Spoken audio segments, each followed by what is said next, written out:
కాకుండా రక్షణ మరియు విదేశీ వ్యాపారం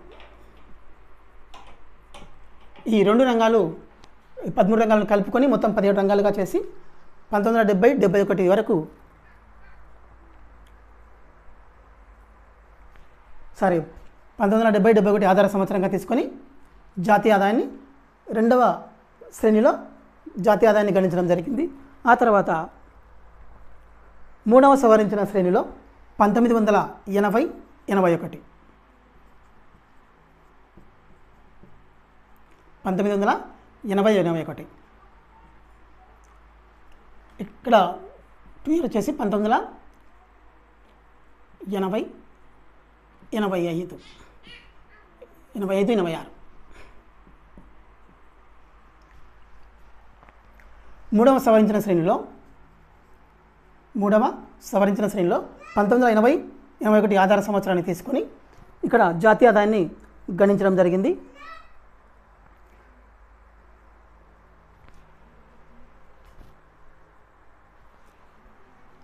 ఇక్కడ ఏం చేశారంటే 1980-81లో 1980-81 సంవత్సరాన్ని ఆధారంగా తీసుకొని 1985-86 వరకు జాతీయ గణాంకాలను అంటే జాతీయ ఆదాయాన్ని రూపొందించడం జరిగింది. బేస్ ఇయర్గా తీసుకొని 1980-81 ఆధార సంవత్సరాన్ని తీసుకొని 1980-81 నుండి 1985-86 వరకు మూడవ సవరించిన శ్రేణి ద్వారా జాతీయ ఆదాయాన్ని రూపొందించడం జరిగింది.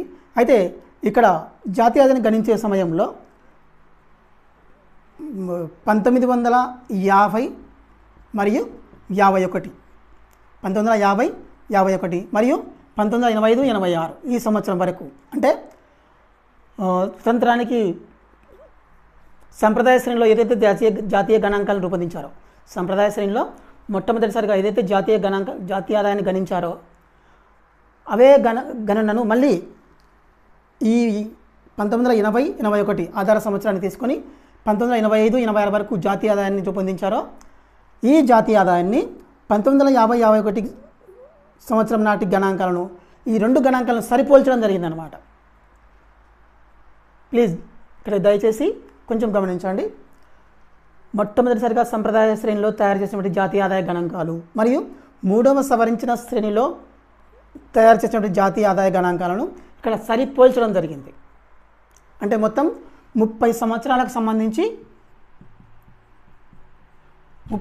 సంబంధించినటువంటి జాతీయ ఆదాయ గణాంకాల పరిణామాల రిజల్ట్ను ఇక్కడ సరిపోల్చడం జరిగిందనమాట. ఇదే సమయంలోనే ఇక్కడ ఏం జరిగిందంటే వరల్డ్ బ్యాంకు ప్రపంచ బ్యాంక్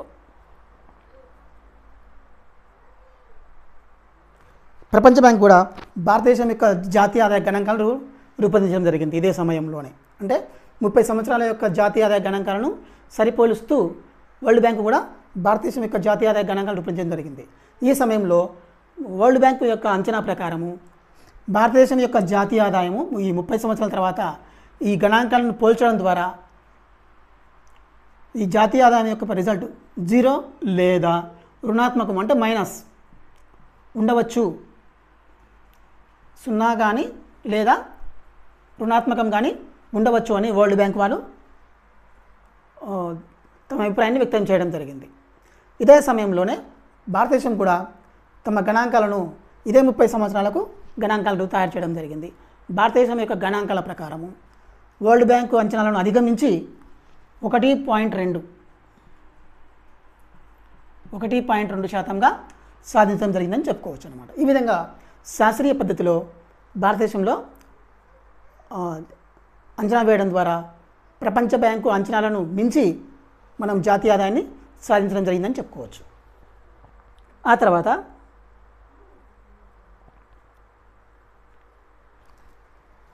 నాలుగవ సవరించిన అంచనాలలో ఆధారంగా ఈ 1980-81 బదులు 1993-94 నాలుగవ సవరించిన అంచనాలు 1993-94 సంవత్సరాన్ని ఆధార సంవత్సరంగా తీసుకొని గణాంకాలు రూపొందించడం జరిగింది. ఇక్కడ సిరీస్ ఎందుకు మారిందంటే అన్రిజిస్టర్డ్ సర్వేని చేయడం జరిగింది. కేంద్ర ప్రభుత్వము అన్రిజిస్టర్డ్ సర్వే,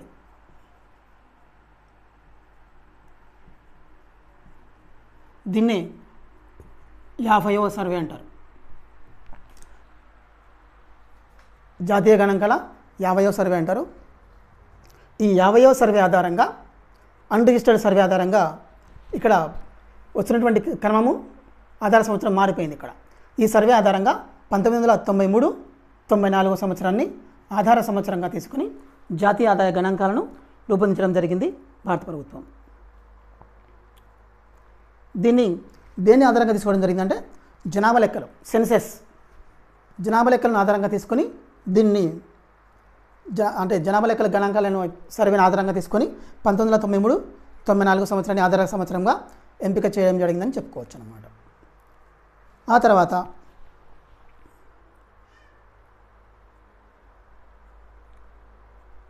మళ్ళీ ఇంకా ఈ జాతీయ ఆదాయ గణాంకాలలో ఇంకా పారదర్శకత తీసుకురావాలనే ఉద్దేశంతో 5వ జాతీయ ఆదాయ గణాంకాలు రూపొందించడం జరిగింది 1999-2000 సంవత్సరం ఆధారంగా 1999-2000 సంవత్సరంను ఆధార సంవత్సరంగా తీసుకొని ఈ జాతీయ ఆదాయాన్ని రూపొందించడం జరిగింది.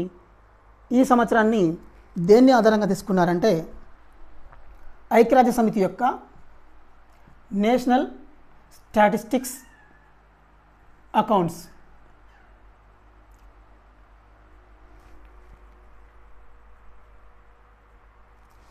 సిస్టమ్ ఆఫ్ నేషనల్ అకౌంట్స్ ఐక్యరాజ్య సమితి యొక్క సిస్టమ్ ఆఫ్ నేషనల్ అకౌంట్స్ అనే సంస్థ ఒక అంతర్భాగ సంస్థ. ఐక్యరాజ్య సమితిలో ఒక సంస్థ అయినటువంటి సిస్టమ్ ఆఫ్ నేషనల్ అకౌంట్స్ అనే సంస్థ యొక్క సూచనల ఆధారంగా, ఐక్యరాజ్య సమితి యొక్క సిస్టమ్ ఆఫ్ నేషనల్ అకౌంట్స్ అనే సంస్థ యొక్క సూచనల ఆధారంగా ప్రపంచవ్యాప్తంగా చాలా దేశాలు వాటి మార్గదర్శకాలను అనుసరించి 5వ సవరించిన శ్రేణి అయినటువంటి 5వ శ్రేణిని రూపొందించడం జరిగింది. ఐక్యరాజ్య సమితి యొక్క సంస్థ యొక్క సూచనల ఆధారంగా 1999-2000 సంవత్సరంను బేస్ ఇయర్గా తీసుకొని 5వ సవరణలో ఐక్యరాజ్య సమితి సూచనల ప్రకారం ఈ సంవత్సరం తీసుకొని జాతీయ ఆదాయ గణాంకాలను రూపొందించడం జరిగింది. ఆ తర్వాత 6వ సవరణ, ఇక్కడ నుంచి కొత్త శ్రేణులు స్టార్ట్ అవుతాయి అన్నమాట. 2004, 2005, 2005 6వ సవరణలో ఈ 2004-2005 సంవత్సరాన్ని బేస్ ఇయర్గా తీసుకొని, ఆధార సంవత్సరంగా తీసుకొని జాతీయ ఆదాయ గణాంకాలను రూపొందించడం జరిగింది. అయితే ఇక్కడ మనం ఒక విషయాన్ని గుర్తుపెట్టుకోవాలి, ఎందుకంటే ఇవి నవీన శ్రేణులు ఇక్కడ నుంచి స్టార్ట్ అవుతాయి కాబట్టి. ఈ ఆధార సంవత్సరాన్ని రికమెండ్ చేసిన కమిటీ ఏదంటే రవీంద్ర హెచ్ డోలకియా.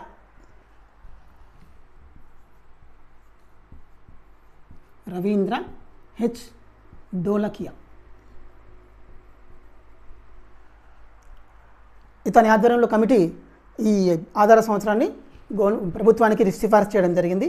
ఈ రవీంద్ర హెచ్ డోలకియా అనే యొక్క సిఫారసు ఆధారంగానే 2004-2005 సంవత్సరాన్ని ఆధార సంవత్సరంగా తీసుకోవడం జరిగింది. ఆ తర్వాత 7వ బేస్ ఇయర్, 7వది 2011-2012 ప్రస్తుతం ఇదే ఇప్పుడు రన్నింగ్లో ఉంది. 7వ బేస్ ఇయరే రన్నింగ్లో ఉంది ప్రస్తుతము. ఈ బేస్ ఇయర్ను రికమెండ్ చేసిన కమిటీ వచ్చేసి అభిజిత్ సేన్ గుప్తా.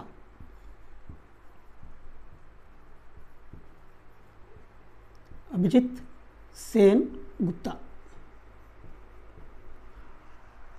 సేన్ గుప్తా కమిటీ సిఫార్సుల ఆధారంగా 2011-2012 సంవత్సరంని బేస్ ఇయర్గా తీసుకొని జాతీయ ఆదాయ గణాంకాలను రూపొందిస్తున్నారు. ఇది 2001-2015 నుంచి అమల్లో ఉంది. ప్రస్తుతం కూడా ఇదే కొనసాగుతుంది. ఆ తర్వాత కొంతకాలం క్రితం 2017 2018, 2017, 2018. One second.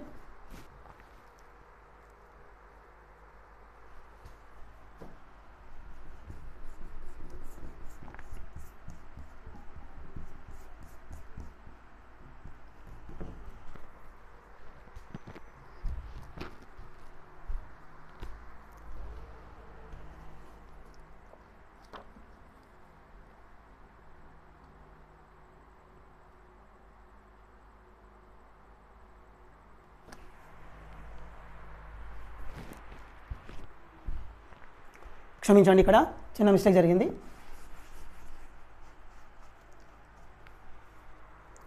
ఈ 2004, 2005 సంవత్సరాన్ని రికమెండ్ చేసిన కమిటీ వచ్చేసి అభిజిత్ సేన్ గుప్తా.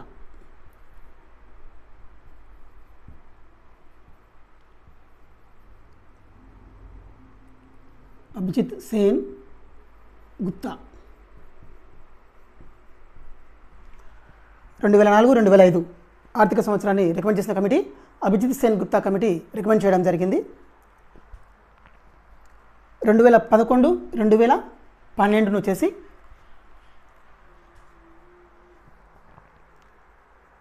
కె సుందరం అంటారు. ఇతని పూర్తి పేరు వచ్చేసి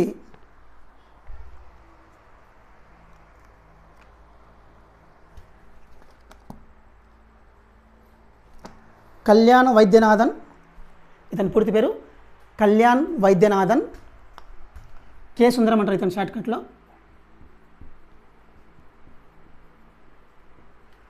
కళ్యాణ్ వైద్యనాథన్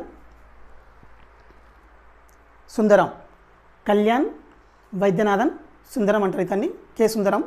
ఇతడు సిఫారసుల ఆధారంగానే 2011, 2012 సంవత్సరాన్ని ఆధార సంవత్సరంగా తీసుకోవడం జరిగింది. ఈ సంవత్సరం 2001 జనవరి 2015 నుంచి అమల్లో వస్తున్నది. అయితే కొంతకాలం క్రితం 2017, 2018 సంవత్సరాన్ని నరేంద్ర మోడీ గారి ప్రభుత్వం ఆధ్వర్యంలో ఈ బేసిక్గా తీసుకొని రికమెండ్ చేయడం జరిగింది. అతని పేరు రవీంద్ర హెచ్ ఢోలకియా. రవీంద్ర హెచ్ ఢోలకియా. ఈ రవీంద్ర హెచ్ ఢోలకియా సిఫార్సుల ఆధారంగా 2017-18ని ఆధార సంవత్సరంగా తీసుకొని జాతీయ ఆదాయ గణాంకాలు రూపొందించాలని పార్లమెంట్లో ప్రవేశపెట్టడంతో అక్కడ ప్రభుత్వం యొక్క ఆమోదం పొందలేదు. కాబట్టి 2017-18 సంవత్సరాన్ని తిరస్కరించడం జరిగింది. అయితే ఇటీవల ఈ మధ్యకాలంలో 2020-21ని బేస్ ఇయర్గా తీసుకోవాలని బిస్వంత్ డోల్డార్ బిస్వంత్ గోల్డార్